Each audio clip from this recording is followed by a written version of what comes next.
For the Israelis, this is being hailed as one of the most successful operations of the war. The IDF spokesman Daniel Hagari says Israel had intelligence for weeks that Hamas had leaders had regrouped in the hospital and that it was being used as a military base, as a headquarters, that Hamas did not believe Israel would come back to the hospital. And the Israeli army put out a kind of ruse that they were going to go into central Gaza.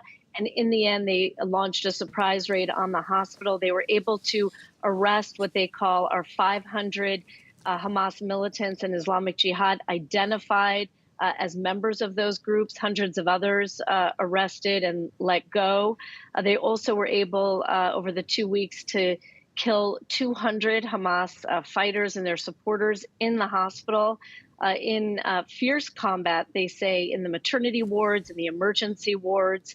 The Israeli army insists that they moved the patients and the medical staff to a separate building in this multi-building medical complex and that nobody was hurt.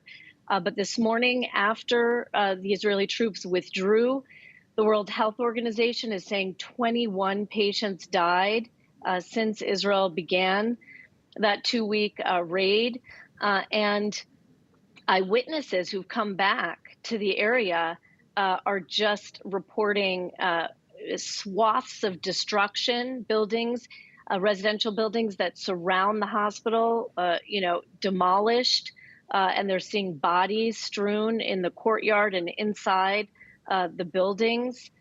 So, I think we can't really say yet, but maybe later today we'll have a better idea of how many civilians were killed in this operation as well. Remember, there were thousands that were sheltering in and around this area who believed, like Hamas, that Israel would not come back to the hospital.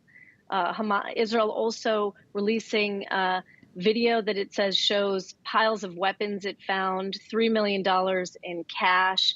And they say some of these weapons were hidden in floor panels, ceiling panels, pillowcases, inside medical equipment.